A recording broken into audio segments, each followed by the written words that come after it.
دوستو بزرگوں،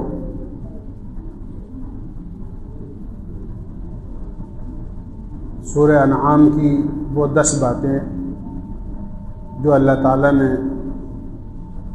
اپنے بندوں پر بالکل حرام کی ہیں، ممنوعہ چیزیں ہیں، ان کو میں عرض کر رہا ہوں۔ اس میں ایک چیز باقی رہ گئی تھی، اور وہ ہے والدین کی نافرمانی سے بچنا اور ان کے ساتھ احسان اور حسن سلوک کرنا۔ حقیقی پیدا کرنے والی ذات تو اللہ کی ہے، وہ خالق مطلق ہے، لیکن ہمارے دنیا میں آنے کا ذریعہ اور سبب ہمارے ماں باپ بنے، لہذا اللہ نے اپنے حق کے بعد ماں باپ ہی کا حق رکھا ہے۔ چنانچہ قرآن کریم میں سورہ بنی اسرائیل میں ارشاد ہے، وَقَضَىٰ رَبُّكَ أَلَّا تَعْبُدُوا إِلَّا إِيَّاهُ وَبِالْوَالِدَيْنِ إِحْسَانًا۔ اللہ تعالیٰ اس بات کا فیصلہ کر چکا ہے کہ اس کی علاوہ کسی کی عبادت نہ کی جائے اور والدین کے ساتھ احسان اور سلوک کیا جائے۔ والدین کا کتنا بڑا درجہ ہے اور ان کا کتنا بڑا مقام ہے۔ اللہ کے نبی علیہ الصلاۃ والسلام سے ایک صحابی نے آ کر عرض کیا، اللہ کے نبی، ماں باپ کا کیا درجہ ہے، ان کا کیا مقام ہے؟ آپ نے فرمایا، تیرے ماں باپ یا تو تیری جنت ہیں یا تیری جہنم ہے۔ مقصد یہ ہے کہ ان کی رضا میں تیرے لیے جنت ہے اور ان کی ناراضگی میں تیرے لیے جہنم ہے۔ اس لیے ماں باپ کے ساتھ میں آدمی کو پوری کوشش اس بات کی کرنی چاہیے کہ ان کے ساتھ احسان کرے، ان کی تعظیم کرے، ان کی بات مانے۔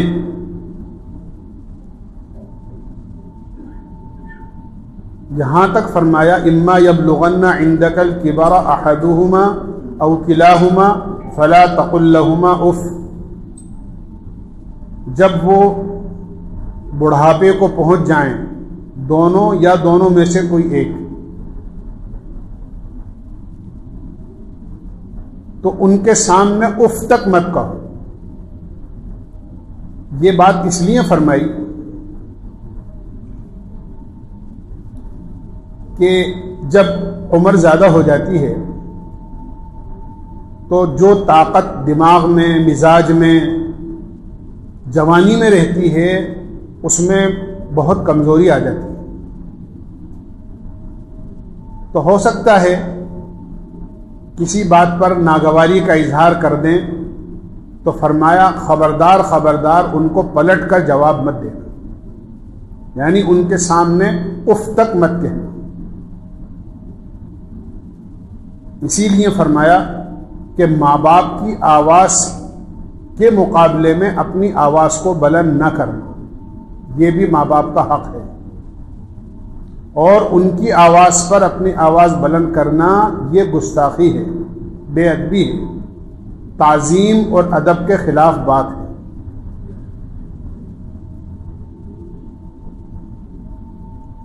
ماں باپ کو اولاد سے انتہائی محبت ہوتی ہے، اور یہی ایک محبت ایسی ہے جو بے لوث اور بے مقصد ہوتی ہے۔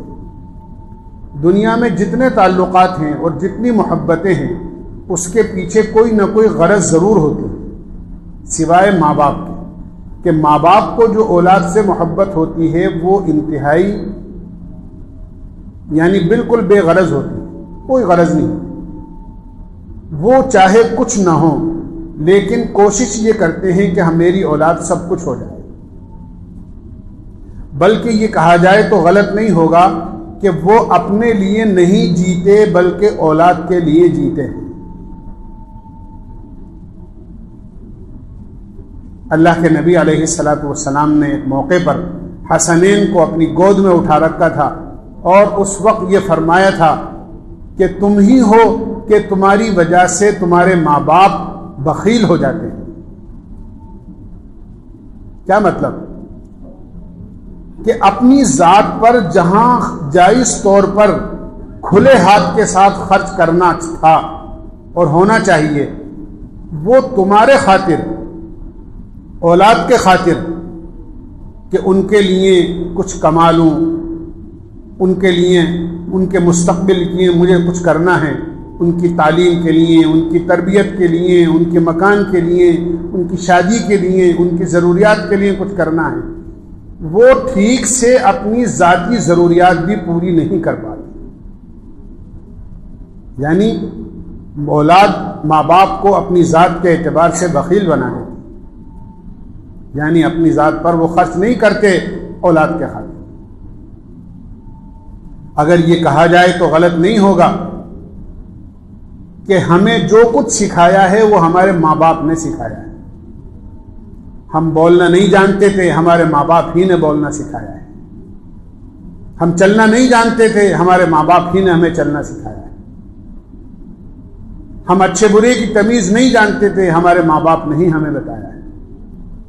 حتیٰ کہ ہم پیشاب پخانے سے فارغ ہونا بھی نہیں جانتے تھے، ہمارے ماں باپ نے یہ ضروریات پورا کرنا ہمیں سکھایا ہے۔ کتنا بڑا احسان ہے ماں باپ کا۔ انتہائی بے مروتی کی بات ہے اور انتہائی بے ادبی کی بات ہے کہ جب ماں باپ اس قابل ہو جائیں کہ ان کی خدمت کی جائے، اولاد بھول جائے۔ ماں باپ اور خاص طور سے ماں، سردی کا موسم ہے، بستر گیلا ہو گیا ہے، ماں باپ ہر شکل میں اپنے بچے کو سوکھے میں سلاتی ہے اور خود ٹھنڈ کے اندر گیلے میں سونا گوارا کر لیتی۔ مائیں اپنے جسم کا خون دودھ کی شکل میں اپنی اولاد کو پلاتی ہیں۔ وہ خون ہوتا ہے جو انسان کی زندگی کا سبب اور سامان ہے، لیکن 2 سال تک مائیں اپنے بچوں کو اپنا دودھ پلاتی ہیں، اور وہ دودھ نہیں ہوتا، وہ تو ماؤں کا اصل میں خون ہوتا ہے۔ اسی لیے اللہ کے نبی علیہ الصلاۃ والسلام نے ایک موقع پر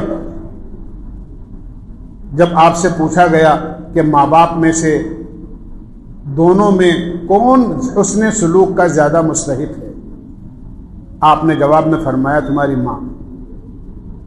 پھر پوچھا کہ باپ، آپ نے فرمایا نہیں تمہاری ماں۔ پھر پوچھا باپ کہ نہیں تمہاری ماں، اور پھر چوتھی مرتبہ میں فرمایا کہ ہاں تمہارا باپ۔ علماء نے اس حدیث کی وجہ سے لکھا ہے کہ باپ کے مقابلے میں ماں کا حق 3 گنا زیادہ ہے، اس لیے کہ ماں 3 تکلیفیں ایسی برداشت کرتی ہے جو باپ برداشت نہیں کرتا۔ ایک حمل کی تکلیف کہ وہ اپنے پیٹ میں اپنے بچے اور بچی کا بوجھ اٹھا کر 2-4 دن نہیں بلکہ 9 مہینے اپنے اس گھر کے سارے کام کرتی ہے۔ 9 مہینے تک۔ گرمی کے موسم میں ہمارے کپڑے ذرا سے موٹے ہو جائیں تو گھر والوں سے کہہ دیتے ہیں ذرا پتلے اور باریک اور نرم کپڑے لے کے آؤ، ذرا جوڑا بڑا بھاری لگ رہا ہے، اور وہ 2-2.5 کلو کا بوجھ ہر وقت اپنے پیٹ میں اٹھائی پھرتی۔ دوسرے، پیدائش کی تکلیف کو وہ برداشت کرتی۔ اسی لیے جب ایک بیٹے نے اپنی ماں کو اپنے کندھے پہ بٹھا کر سارے حج کے ارکان پورے کرائے، اپنے کندھے پر بٹھا کر، اور اس کے بعد پوچھا کہ کیا میں نے اپنی ماں کا حق ادا کر دیا، تو اس سے کہا گیا کہ ماں کا کیا حق ادا کرتا، تیری پیدائش کے موقع پر تیری ماں کی جو پہلی چیخ نکلی تھی ابھی تو اس کا بھی حق ادا نہیں کیا۔ عورت اور ماں اس وقت میں موت اور زندگی کے درمیان میں ہوتی ہے کہ اگر ذرا سا کیس بگڑ جائے تو ماں کی زندگی کے لالے پڑ جاتے ہیں. یہ پیدائش کی تکلیف ہے. تیسرے 2 سال تک دودھ پلانے کی تکلیف ہے. کہ یہ 3 مشقتیں ماں جھیلتی ہے. اس لیے اللہ کے نبی علیہ الصلوۃ والسلام نے ارشاد فرمایا باپ کے مقابلے میں ماں کا حق 3 گنا زیادہ ہے. علماء نے لکھا ہے اطاعت، تعظیم، ادب، اس میں باپ کا درجہ ماں کے مقابلے میں آگے ہے. باپ کی تعظیم کرنی چاہیے، اس کی اطاعت کرنی چاہیے، اس کی بات ماننی چاہیے. اور خدمت کے سلسلے کے اندر ماں کا حق باپ کے مقابلے میں زیادہ ہے. اس لیے اولاد کی خوش نصیبی ہے کہ وہ اپنے بوڑھے ماں باپ کو اپنی جنت کا ذریعہ اور سامان سمجھے کہ یہ میری جنت ہے. اسی لیے بزرگان دین کے بارے میں آتا ہے، خاص طور سے امام شافعی رحمۃ اللہ علیہ کے بارے میں. امام شافعی رحمۃ اللہ علیہ بڑے امام تھے، بڑے حدیث کے حافظ تھے، فقہ کے امام تھے. ساری دن قال اللہ قال رسول میں حدیث اور قرآن پڑھانے میں مشغول رہتے، اور شام کو جب آرام کرنے کا موقع آتا تو اپنا بستر اپنے ماں کے پیروں کے قریب بچھاتے، اور جب تک نیند نہیں آتی اپنے ماں کے پیر سہلاتے، اور کبھی کبھی اپنے منہ سے اپنے ماں کے تلووں کو بوسہ دیتے. اور ماں کہتی بیٹا یہ کیا کرتے ہو؟ جس منہ سے تم پورے دن اللہ کا اور اللہ کے رسول کا کلام پڑھتے پڑھاتے ہو وہ منہ تم میرے پیروں سے لگاتے ہو. تو یوں فرماتے اماں میں آپ کے پیر نہیں چوم رہا ہوں، میں تو اپنی جنت چوم رہا ہوں. کیونکہ اللہ کے نبی علیہ الصلوۃ والسلام نے ارشاد فرمایا ان الجنت تحت اقدام امہاتکم، کہ تمہاری جنت تو تمہاری ماں کے قدموں کے نیچے ہے. اس طرح ادب کریں.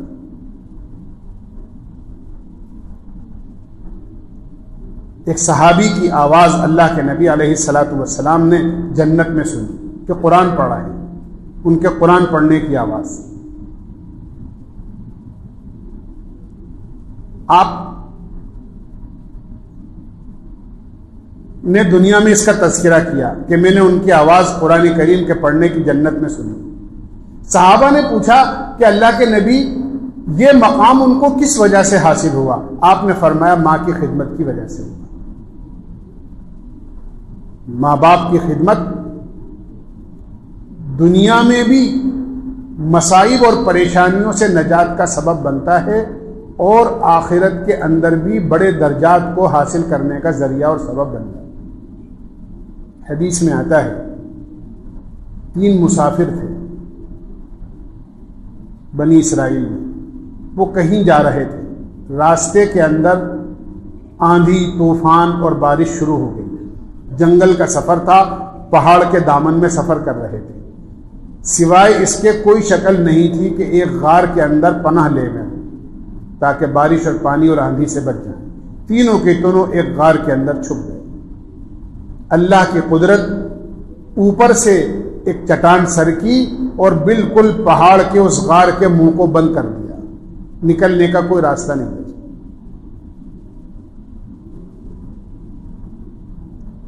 سب کو موت نظر آنے لگی. سب نے کہا ہر ایک آدمی اپنے نیک عمل کے ذریعے سے اللہ سے دعا مانگے. چنانچہ ایک آدمی نے اللہ سے دعا کی اے اللہ تجھے پتا ہے ایک مرتبہ ایک مزدور میرے یہاں کام کرنے آیا تھا اور وہ مزدوری لیے بغیر چلا گیا اور اس کی مزدوری میں ایک بکری بنتی تھی. ایک مزدوری میں ایک بکری اس کی بنتی تھی، چھوڑ کے چلا گیا. وہ بکری میری جانوروں کے درمیان ریوڑ میں پلتی رہی یہاں تک کہ اس کے بچے ہو گئے، پھر اس کے بچوں کے بھی بچے ہو گئے، یہاں تک کہ اس بکری سے اور اس کی نسل سے پورا جنگل بھر گیا. بہت دنوں کے بعد وہ آیا اور کہنے لگا لاؤ میری مزدوری. تو میں نے اس سے کہا کہ یہ پورا جنگل تیری مزدوری ہے، لے جا. تو کہنے لگا مجھ سے مذاق مت کرو. میں نے کہا واقعی جو بکری تیری مزدوری کی تھی یہ اسی کی نسل ہے ساری کی ساری, اور یہ ساری تیری مزدوری لے جا. میں نے ایک جانور بھی اس میں سے نہیں رکھا, سارا کا سارا اس کو دے دیا. اے اللہ, اگر یہ عمل میں نے تجھ کو راضی کرنے کے جذبے سے کیا ہو اور تجھے میرا یہ عمل پسند ہو, ہمیں اس مصیبت سے نجات دے دے. حدیث میں آتا ہے چٹان تھوڑی سی سرک گئی. دوسرے نے دعا مانگی, اے اللہ تجھے پتا ہے مجھے میری چچازاد بہن سے محبت ہو گئی تھی, اور اس محبت نے مجھے گناہ کے قریب تک پہنچا دیا. ایک مرتبہ وہ اپنی ضرورت سے میرے گھر آئی اور گھر میں اکیلا تھا, اور میں نے اس سے شرط لگائی کہ تیری ضرورت پوری کر دوں گا, تجھے میری ضرورت پوری کرنی ہوگی. اور وہ مجبور تیار ہو مجبوری کی وجہ سے, اور قریب تھا کہ میں گناہ میں مبتلا ہو جاؤں, لیکن اس نے یہ کہا ایسا نہ کر, اللہ سے ڈر, اللہ دیکھ رہا ہے. بس اس کے اس کہنے پر آپ کا خوف میرے دل پر ایسا طاری ہوا کہ میں نے اس کو چھوڑ دیا اور وہ اپنے گھر عزت کے ساتھ چلی گئی. اے اللہ, اگر یہ عمل اور یہ ڈرنا تیری ذات سے تجھے پسند آیا ہو تو ہمیں اس مصیبت سے نجات دے. روایتوں میں آتا ہے چٹان تھوڑی سی اور سرک گئی, لیکن اس قابل نہیں ہوئی کہ لوگ نکل جائیں. تیسرا آدمی اٹھا اور اس نے کہا اے اللہ, تجھے معلوم ہے میں بکری کا چرانے والا چرواہا ہوں. میرا یہ معمول ہمیشہ سے رہا کہ جب بکریاں چرا کر گھر لوٹتا تھا تو بکریوں کا دودھ نکال کر پہلے ماں باپ کو پلاتا تھا, پھر اپنے بچوں کو پلاتا تھا. ایک مرتبہ تاخیر ہو گئی, بوڑھے ماں باپ سو گئے. میں نے دودھ نکالا اور دودھ کا گلاس لے کر ماں باپ کے کمرے میں پہنچا تو دونوں سوئے ہوئے. میں نے یہ سوچا کہ اگر جگاتا ہوں تو بڑھاپے کی نیند ہے, نہ معلوم دوبارہ آئے گی یا نہیں آئے گی, اور اگر ان سے پہلے اپنے بچوں کو پلا دیتا ہوں تو یہ میرے ماں باپ کی حق تلفی ہو جائے گی, کیونکہ ہمیشہ ان کو پہلے پلاتا ہوں, ان کا حق پہلے ہے میرے لیے.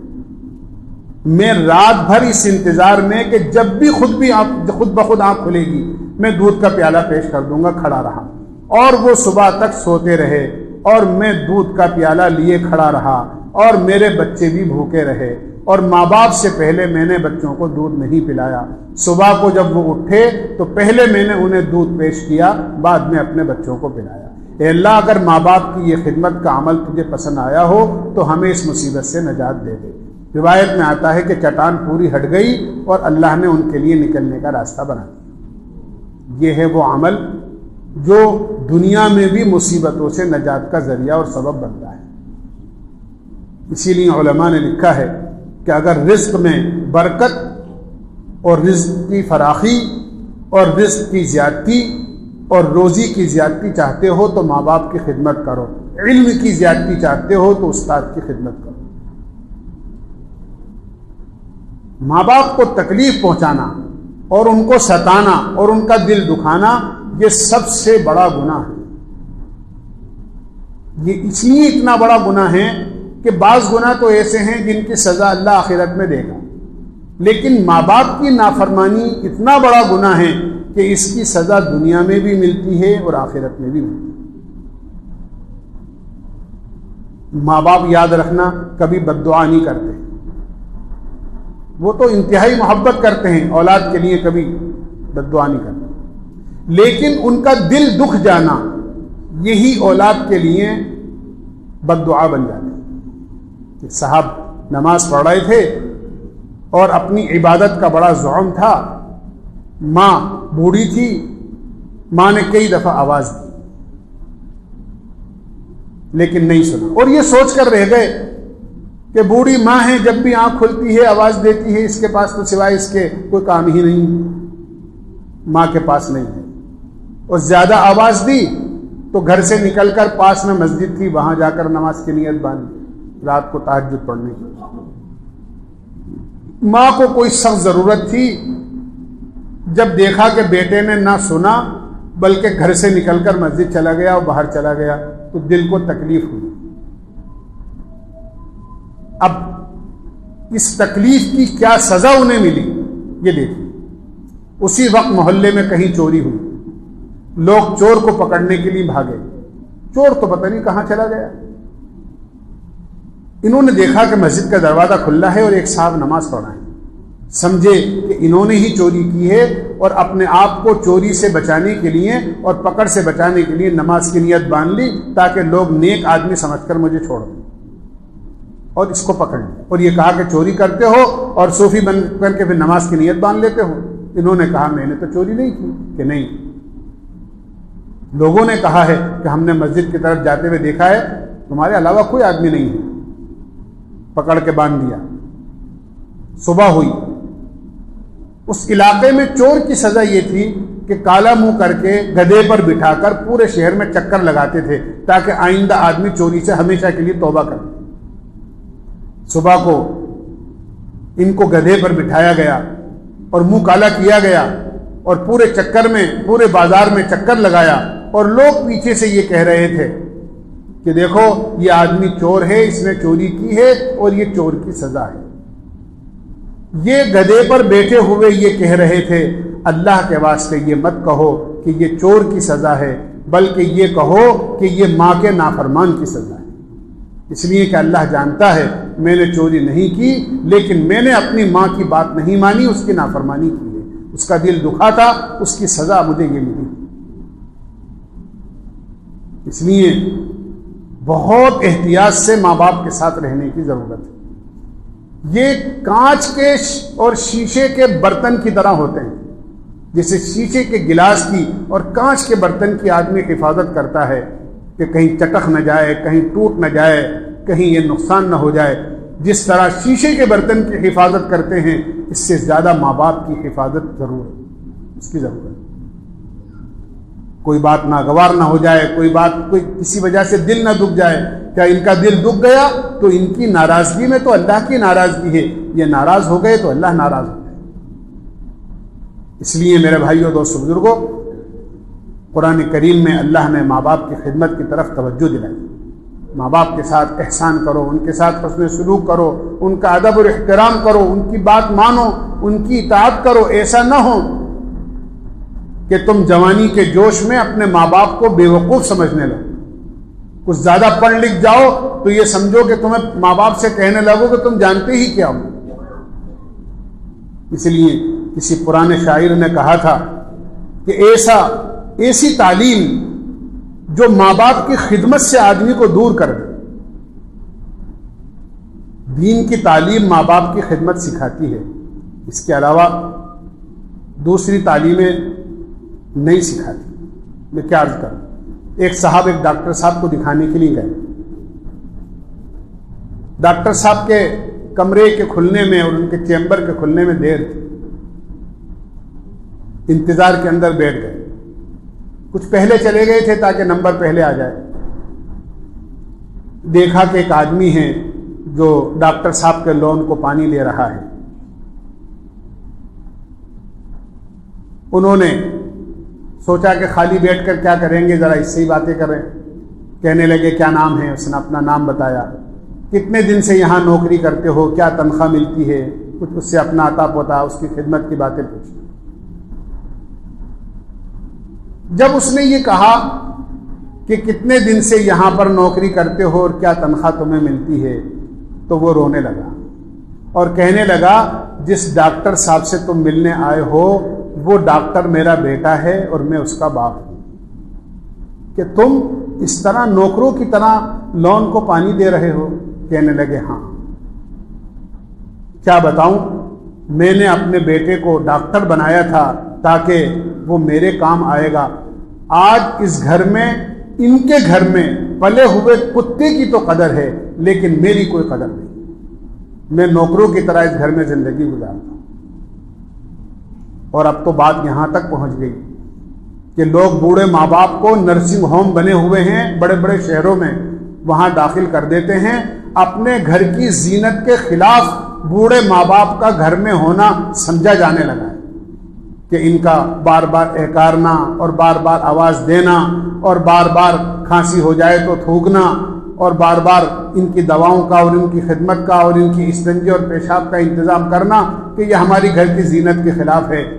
ہاسپٹلوں میں داخل کر دیتے ہیں، ماہانہ جو بھی خرچہ ہوتا ہے وہ دے دیتے ہیں، اور بات یہاں تک پہنچ گئی کہ ایک صاحب کا انتقال ہوا اور وہاں ہاسپٹل والوں نے خبر دی کہ آپ کے والد کا انتقال ہو گیا ہے، آئیے اور ان کی آخری رسومات تجہیز و تکفین کا انتظام کر دیجئے۔ بیٹے نے پہلے تو ہاں کر لی اور پھر یہ کہا کہ معاف کیجئے گا، میں انتہائی اپنے کسی کام میں اور میٹنگ میں مشغول ہوں، میں نہیں آ سکتا، ان کی تجہیز و تکفین آپ کر دیں اور بل میرے گھر پہنچا دیں، میں پیمنٹ آپ کو دے دوں۔ یہ حشر ہو گیا ہے، بات یہاں تک۔ اسی لیے میں نے عرض کیا، کسی پرانے شاعر نے کہا تھا، ہم ایسی کل کتابوں کو قابل ضبطی سمجھتے ہیں جنہیں پڑھ کر بیٹے باپ کو خبطی سمجھتے ہیں۔ ذرا سے میں کہہ دیتے ہیں، ابا آپ جانتے کیا ہو، آپ سمجھتے کیا ہو، آپ کو پتہ کیا ہے دنیا کہاں پہنچ رہی ہے، آپ کو کچھ پتہ نہیں، آپ چپ بیٹھے رہو۔ اوہ اللہ، ذرا سی بات میں آدمی اپنے تیور بدل لیتا ہے۔ علماء نے لکھا ہے، ایک مرتبہ ایک بوڑھے باپ نے اپنے بچے کو اپنے گھر کے صحن میں بیٹھے ہوئے، ایک درخت تھا، اس پر ایک کوا آ کر بیٹھا، ایک جانور بیٹھا، اور بیٹے سے یہ کہا، بیٹا یہ کیا جانور ہے؟ بیٹے نے کہا ابا کوا ہے۔ تھوڑی دیر میں پھر یہ کہا، بیٹا یہ کیا جانور بیٹھا ہوا ہے؟ ابا کوا ہے۔ پھر تیسری مرتبہ کہا، بیٹا یہ کیا جانور ہے؟ ابا ابھی تو بتایا نا آپ کو کوا ہے۔ چوتھی مرتبہ پھر باپ نے یہ کہا کہ بیٹا کیا جانور ہے؟ تو بیٹا کہنے لگا، ابا آج کہیں سے بھی ٹائم نکال کر آپ کو ڈاکٹر کو دکھانا ہے، آپ کا چشمہ بنوانا ہے، آپ کی نظر بہت کمزور ہو گئی۔ کوا بیٹھا ہوا ہے، میں 4 دفعہ کہہ چکا ہوں کوا بیٹھا ہوا ہے، آپ کے سمجھ میں نہیں آتا۔ پھر تھوڑی دیر میں کہا، بیٹا یہ کیا جانور ہے؟ ابا چپ بیٹھے رہو۔ پھر چپ ہو گئے۔ پھر ایک دو مرتبہ کہا کہ بیٹا کیا جانور ہے؟ ابا تمہاری عمر کتنی ہو گئی ہے؟ کہ بیٹا تمہاری عمر، تجھے میری عمر سے کیا مطلب ہے؟ کہ نہیں اس لیے پوچھ رہا ہوں کہ 60 سال کے بعد آدمی سٹھیا جاتا ہے۔ جب تیور بدلے تو باپ نے اپنا پلنگ چھوڑا اور اندر سے ایک ڈائری لے کر آئی اور اس ڈائری کو کھولی اور کہا، بیٹا جب تم 2 سال کے تھے اور بولنا شروع کر دیا تھا، 2, 2.5, 3 سال کے تھے، اسی جگہ اسی پیڑ پر اسی طرح ایک جانور آ کر بیٹھا تھا اور تم نے مجھ سے بار بار پوچھا تھا کہ ابا یہ کیا جانور ہے، اور 25 مرتبہ پوچھا اور ہم نے 25 مرتبہ محبت کے ساتھ تمہیں کہا بیٹا یہ کوا ہے، اور تم نے 5 مرتبہ میں اپنے تیور بدل لیے۔ یہ فرق ہے بیٹے کی باپ سے اور باپ سے بیٹے کی محبت۔ اس لیے میرے بھائیوں دوستوں بزرگوں، ماں باپ کی بڑھاپے کی ناگواریوں کو برداشت کرنا اور ان کی خدمت کو اپنی سعادت سمجھنا، یہ بہت بڑی سعادت و خوش نصیبی کی بات ہے۔ خاص طور سے رمضان المبارک میں وہ حدیث جس میں اللہ کے نبی نے منبر پر قدم رکھتے ہوئے آمین کہا، اس میں ایک بد دعا وہ بھی تھی کہ جبریل امین بد دعا دے رہے ہیں اور اللہ کے نبی آمین کہہ رہے ہیں، ہلاک ہو وہ شخص جس کے بوڑھے ماں باپ اس کے سامنے ہوں اور ان کی خدمت کر کے اپنے لیے جنت واجب نہ کرائے۔ اللہ نے اتنا بڑا کرم اور احسان کیا اور اتنا پیارا دین ہمیں دیا ہے کہ اگر ماں باپ انتقال کر جائیں اور آدمی خدمت نہ کر سکے تو بھی دروازہ بند نہیں ہے۔ ایک صحابی نے اللہ کے نبی سے پوچھا، اللہ کے نبی اگر کوئی آدمی زندگی میں ماں باپ کے ساتھ اچھا سلوک نہیں کر سکا، خدمت نہیں کر سکا، وہ انتقال کر گئے، اب کیا شکل ہے فرما برداروں میں داخل ہونے کی؟ اللہ کے نبی علیہ الصلوۃ والسلام نے ارشاد فرمایا، ان کے انتقال کے بعد ان کے لیے ایصال ثواب کیا جائے، ان کو پڑھ کر بخشا جائے، ان کے لیے صدقہ کیا جائے، ان کو اپنی دعاؤں میں یاد رکھا جائے، ان کی مغفرت کی دعا کی جائے۔ فرمایا جو آدمی ایسا کرے گا اللہ اس کو قیامت میں فرما برداروں میں اٹھائے گا۔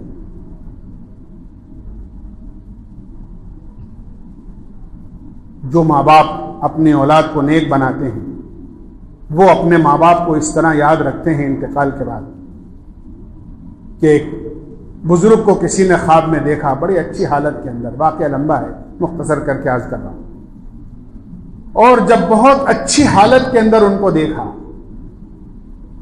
تو ان سے پوچھا اللہ نے یہ انعامات آپ کو کیسے دیے ہیں؟ انہوں نے یہ کہا کہ میرا ایک بیٹا ہے جو حافظ قرآن ہے اور روزانہ ایک قرآن کریم پڑھ کر مجھے بخش دیتا ہے، اللہ اس کا ثواب روزانہ مجھے پہنچا دیتا ہے۔ ایسے بھی اولاد ہوتی ہے جو اپنے ماں باپ کو ایک قرآن پڑھ کر روز بخشتی ہے۔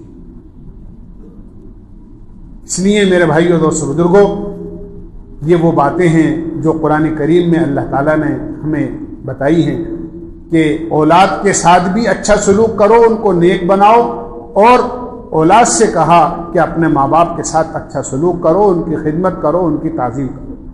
یہ 10 باتیں تھیں جو قرآن کریم میں اللہ تعالیٰ نے ارشاد فرمائی تھی۔ شرک سے بچایا اور منع فرمایا، اپنی اولاد کو ناحق قتل کرنے سے، اسی طرح اپنے ماں باپ کے ساتھ ان کی نافرمانی کرنے سے، کسی کو ناحق قتل کرنے سے اور بے حیائی سے۔ یہ 5 باتیں ہوگی۔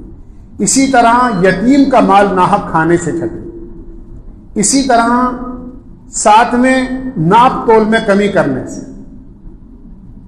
8ویں جھوٹی بات یا جھوٹی شہادت یا غلط قسم کا فیصلہ کرنے سے، اور 9ویں اللہ کا عہد توڑنے سے۔ اور یہ سب کہنے کے بعد میں آخر میں 10ویں بات فرمائی، ان ھذا صراطی مستقیما فاتبعوہ، میرا بتایا ہوا راستہ یہ صراط مستقیم اور سیدھا راستہ ہے، اسی راستے پر چلنا۔ ولا تتبعوا السبل فتفرق بكم عن سبیلی، اس سیدھے راستے اور صراط مستقیم کو چھوڑ کر ادھر ادھر کسی دوسرے راستے پر مت جانا، ورنہ منزل سے بھٹک جاؤ گے اور صحیح چیز سے اور منزل سے دور ہو جاؤ گے۔ یہ وہ 10 باتیں تھیں جسے اللہ کے نبی نے اپنا وصیت نامہ ارشاد فرمایا ہے۔ کعب احبار نے یہ فرمایا ہے کہ اللہ نے آسمانی کتاب توریت کو انہی 10 باتوں سے شروع فرمایا تھا۔ عبداللہ ابن مسعود رضی اللہ عنہ فرماتے ہیں کہ یہ وہ باتیں ہیں، آیات محکمات، جو پچھلی تمام شریعتوں میں حرام رہی ہیں، ان سے تمام شریعتوں میں روکا گیا ہے، یعنی تمام شریعتیں اس پر متفق رہی ہیں۔ اللہ تعالی ہمیں سمجھنے کی اور عمل کی توفیق نصیب فرمائے۔ سبحان اللہ بحمدہ، سبحانک اللہم وبحمدک، ونشہد ان لا الہ الا انت، نستغفرک ونتوب الیک۔ صلی اللہ تعالی علی خیر خلقہ محمد۔